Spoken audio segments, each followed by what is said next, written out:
Donc, le réseau APA. Qui sommes-nous d'abord avant de parler de ce qu'on fait? Alors, pour comprendre qui nous sommes, il faut repartir de l'historique. En fait, le réseau APA a été créé en 2017 suite aux Journées européennes de l'habitat partagé et accompagné qui se sont tenues à Strasbourg et dont l'objectif était de rassembler un maximum d'acteurs qui intervenaient voilà, qui montaient des projets de ce qu'on n'appelait pas encore à l'époque l'habitat inclusif, mais des projets d'habitat partagé, d'habitat alternatif. Il y avait plusieurs terminologies et qui en fait se sont rendus compte que malgré la diversité des projets, malgré la diversité des territoires dans lesquels ils étaient menés et malgré aussi la diversité des publics accompagnés, il y avait beaucoup de choses à partager, beaucoup de points communs. Et notamment dans ces points communs, il y avait des freins. Des blocages en fait rencontrés par les porteurs de projets pour mener à bien ces projets d'habitat et faire en sorte qu'ils ouvrent un jour. Et donc il y a une petite équipe parmi les participants à cette journée qui se sont dit que ce serait super bien de pouvoir pérenniser ce cadre d'échange entre porteurs de projets et voilà, de profiter d'avoir un espace où les porteurs de projets partagent leur expérience. Et donc, ils se sont réunis autour de la conviction que c'était la transmission d'expériences entre pairs qui était le principal moteur de développement des projets sur le territoire. Que c'était ça qui, voilà, les consolidait, qui accélérait leur développement, etc. Donc, on a ces porteurs de projets qui se rassemblent. Et aujourd'hui, donc c'était une dizaine, hein, et aujourd'hui, vous voyez qu'on a 105 membres, on a bien grandi. Donc 105 projets qui adhèrent au réseau. Euh, Ces projets adhérents, c'est peut-être utile d'en dire quelque chose parce qu'en fait, ils partagent quelque chose en plus d'être des porteurs de projets, c'est qu'ils partagent une certaine vision de ce que c'est que l'habitat partagé accompagné. Vous avez sans doute entendu parler, puisque vous êtes ici, de l'habitat inclusif. Nous, on a une définition particulièrement exigeante de ce qu'est, de ce que doit être un habitat inclusif. C'est pour ça d'ailleurs qu'on a conservé notre nom de réseau de l'habitat partagé accompagné. C'est pas pour dire qu'on fait autre chose, mais c'est pour marquer une définition, une vision bien précise. Et donc les fondateurs du réseau APA, ils ont beaucoup travaillé sur cette définition, donc je vais me permettre de vous la lire et de vous la diffuser parce qu'on comprend peut-être mieux. Je vais vous la partager sur mon écran. Hop. Donc, vous la trouverez sur le site internet du réseau APA. L'habitat partagé et accompagné est, tel que le conçoit le réseau APA, un domicile privé pour des personnes fragilisées. Motivés par une cause commune, les habitants y vivent en proximité et partagent des espaces multiples et des services impliquant l'intervention d'accompagnants professionnels du champ social ou médico-social. C'est cette cause commune qui anime les partenaires pour monter et faire vivre cet habitat et qui anime les habitants pour y vivre. Elle peut se traduire par l'adhésion à une charte. Il est constitué d'un logement partagé ou de plusieurs logements regroupés avec des espaces communs, adaptés aux besoins des habitants dans un ensemble à taille humaine et situé au cœur de la cité, avec un souci d'accessibilité financière. Donc cette définition, là, vous allez me dire comment ne pas être d'accord. C'est très, voilà, c'est la définition de l'habitat inclusif tel qu'on imagine. En fait, il y a quand même des sous-titres. Et pour vous détailler un petit peu ce qu'on entend par là, euh, je vais commenter cette définition. Donc, c'est déjà un domicile privé. On est dans le droit commun.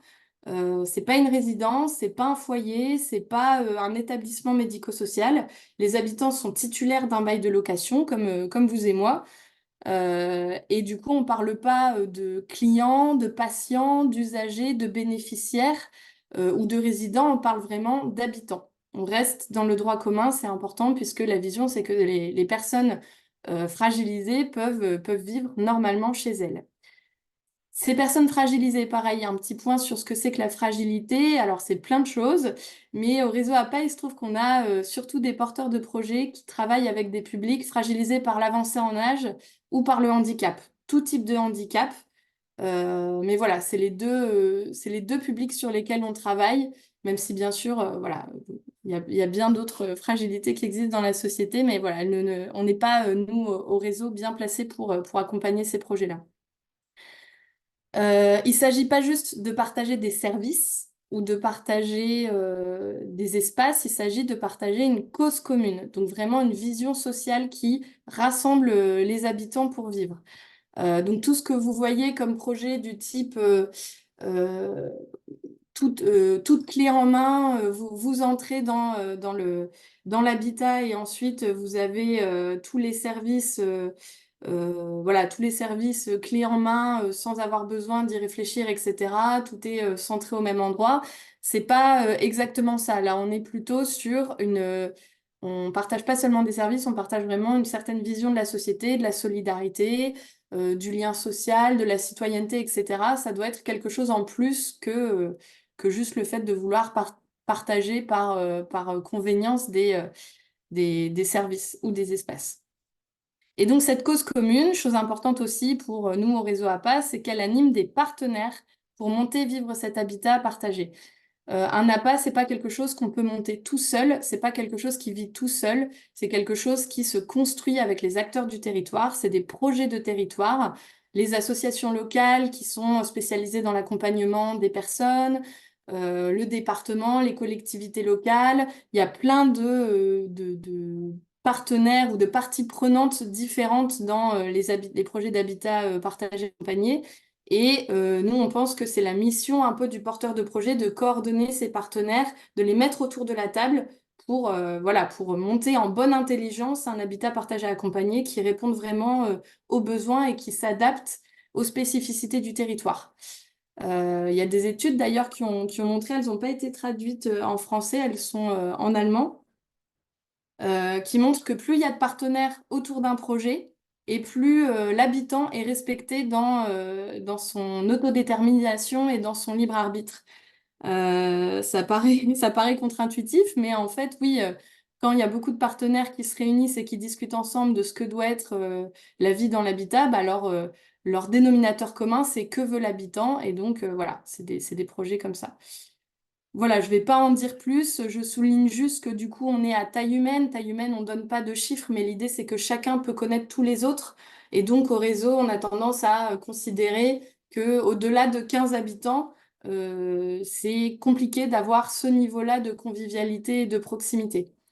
Et évidemment, avec un souci d'accessibilité financière. On s'adresse notamment dans les zones rurales à des personnes qui ont des retraites ou des niveaux de vie, enfin, des revenus assez bas et qui doivent pouvoir accéder à ces projets d'habitat partagé accompagné. Donc, il faut que le prix soit, voilà, soit abordable. Voilà pour ces quelques éléments de définition. Je reviens sur ma présentation. Hop, voilà. Donc voilà, c'est cette vision-là qui est très importante pour nous. Donc voilà, on milite pour défendre cette vision et nos porteurs de projets, enfin les porteurs de projets qui adhèrent au réseau, ils la défendent et voilà, ils l'appliquent à eux-mêmes. On est 4 salariés, une équipe de 4 salariés aujourd'hui. Mais nous, salariés, on n'a pas du tout d'expertise. Enfin, on commence voilà, à connaître un petit peu les problématiques des porteurs de projets, mais on n'est pas porteuse de projet nous-mêmes. Et du coup, notre rôle, c'est vraiment d'accompagner les adhérents dans la formulation de leurs problèmes et de leur trouver des ressources ou des temps, des outils pour pouvoir partager et mutualiser leur expérience. Dans la même idée que ce que je vous décrivais juste avant, c'est pour ça que vous voyez 1200 heures de bénévolat. Le réseau APA, c'est un endroit où les porteurs de projets amènent quelque chose à table. On essaye d'avoir une communauté de porteurs de projets qui est proactive, qui coopère, qui transmet ses expériences et qui n'hésite pas à partager ses retours sur un outil, sur une rencontre, qui met en relation. Et donc, voilà, on n'est pas dans une attitude consommatrice de savoir. On n'est pas dans l'accompagnement individuel. Je ne sais pas si certains d'entre vous avaient répondu ça au sondage. On ne donne pas de conseils individuels. On est vraiment dans comment est-ce qu'on fait marcher à fond l'intelligence collective et le partage d'expériences. Et donc, voilà, on est vraiment basé et on fonctionne sur cette dynamique de réciprocité. N'importe quel porteur de projet peut partager son expérience, même s'il n'a pas encore 5 habitats qui fonctionnent avec 10 habitants super contents. Quelle que soit l'étape où on en est, on a des choses à partager sur le montage de projet. C'est ça qui fait vivre le réseau. Voilà, j'en dis pas plus. On a, du coup, vous voyez, une centaine d'habitats qui sont ouverts ou en phase de devenir. Phase de devenir, ça veut dire qu'ils sont, les travaux ont commencé et voilà, la date, la date d'ouverture a été fixée. Donc, qu'est-ce qu'on fait au réseau APA? On fait trois choses. On fait de l'entraide, de l'accompagnement et du plaidoyer. Et les trois sont à valeur égale, mais c'est vrai que l'ADN du réseau, c'est vraiment l'entraide. L'entraide entre porteurs de projets, vous l'aurez compris, on se définit vraiment comme un réseau de porteurs de projets qui coopèrent. C'est ça notre identité. Et donc, on organise des ateliers d'entraide. C'est des ateliers d'entraide qui peuvent... il y en a deux sortes. Il y a celles qui correspondent aux besoins des adhérents. Par exemple, là, j'ai une adhérente qui écrit en disant... j'aimerais bien avoir des retours d'expérience sur l'intermédiation locative parce que il paraît que c'est un dispositif qui permet d'aller chercher plus de financement. Est-ce que c'est vrai? À quel point c'est lourd pour le porteur de projet?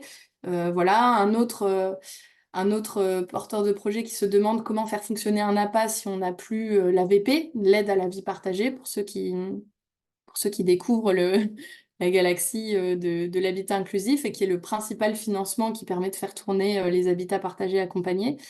Donc voilà, ça c'est des besoins précis qui remontent et on organise ensuite des ateliers d'entraide pour que les personnes partagent, échangent sur leurs difficultés. On a aussi un cycle d'analyse des pratiques à destination des coordinatrices de vie sociale et partagée qui fonctionne, voilà, c'est une rencontre trimestrielle où elles se retrouvent entre elles. Je dis elles parce que pour l'instant, il n'y a pas encore il n'y a pas encore d'hommes dans ce groupe et où elles partagent les difficultés de leur métier, dans quelle situation elles se sont retrouvées par rapport aux habitants, etc. Puisque voilà, c'est un peu un nouveau métier et forcément, cette profession, c'est un peu le couteau suisse de l'habitat partagé accompagné. Et du coup, voilà, il y a beaucoup de questions qui se posent.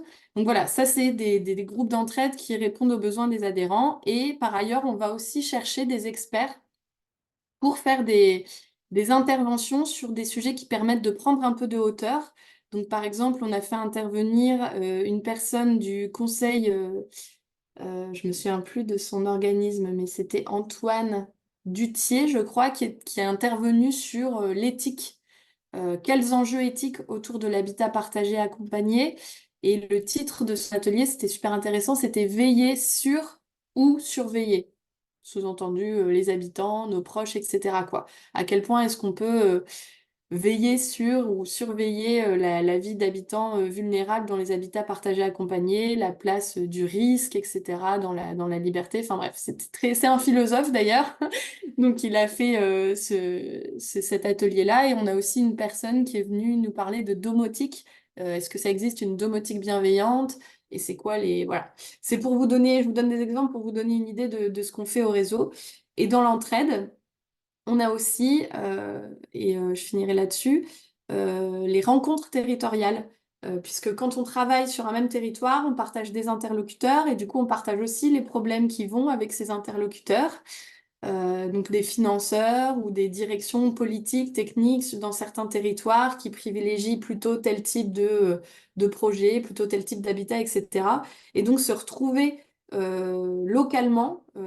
On a deux régions où c'est vraiment très dynamique en ce moment, c'est l'Auvergne-Rhône-Alpes et les Pays de la Loire pour partager sur les difficultés, pour se donner des astuces, ouvrir le carnet d'adresses, etc. C'est aussi quelque chose qu'on fait. Ces rencontres territoriales, on les a organisées en 2021, 2022, et là, on prévoit de les organiser également en 2024. Donc voilà, c'est réservé aux adhérents, mais il y a certaines rencontres qui sont ouvertes aux partenaires, puisque c'est aussi l'occasion de sensibiliser l'écosystème, voilà, et d'inviter les partenaires.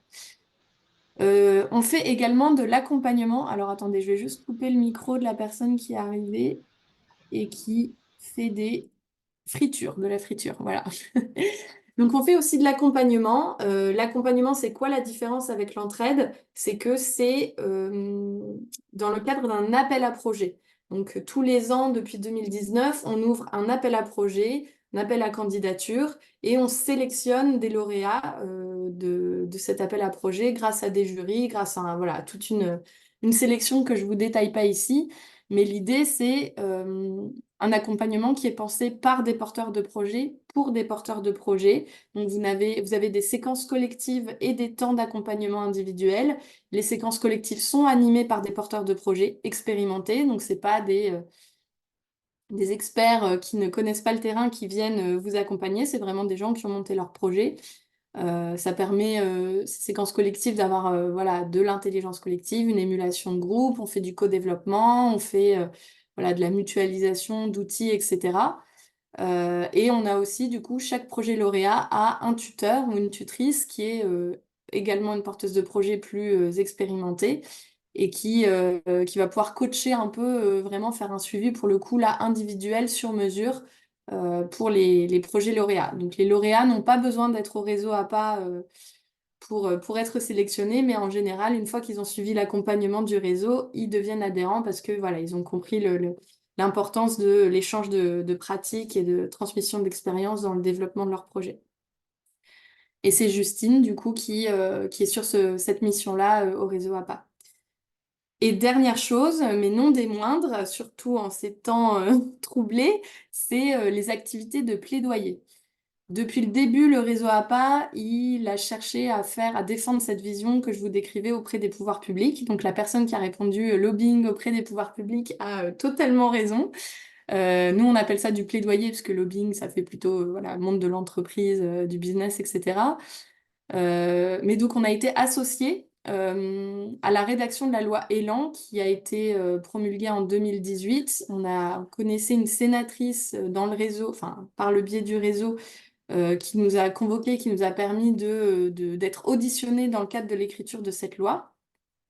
Donc, du coup, la définition que vous y retrouvez, voilà, elle a été fortement influencée par le réseau APA, et on a également été associés à la rédaction du cahier des charges de l'AVP, donc l'aide à la vie partagée dont je vous parlais. Quels critères il faut cocher en gros pour pouvoir être considéré comme un porteur de projet, enfin, comme un projet d'habitat inclusif. Et on est également membre de l'Observatoire national de l'habitat inclusif. Donc, on essaye vraiment de défendre une vision et de remonter tous les freins que les porteurs de projets peuvent rencontrer, notamment sur l'AVP, sur le manque de financement des espaces partagés. Il y a tout un tas de sujets qui sont abordés au réseau, et ça fait l'objet de groupes de travail spécifiques où les porteurs de projets, voilà, ils se posent un peu la question de qui contacter, comment, comment secouer un petit peu, pas seulement nationalement, mais aussi localement dans mon territoire, dans mon département, bah voilà, les personnes, les décisionnaires et les financeurs sur ces sujets-là, comment leur faire comprendre ce que c'est qu'un projet d'habitat inclusif, et surtout les gros besoins qu'on a en financement de l'ingénierie, etc., etc. Voilà pour nos activités. Et sans transition, je vais m'arrêter là. C'était un premier... je vous ai brossé un peu le tableau de ce qu'on fait au réseau. Et maintenant, l'idée, c'est que vous puissiez du coup poser vos questions. J'espère que c'était clair.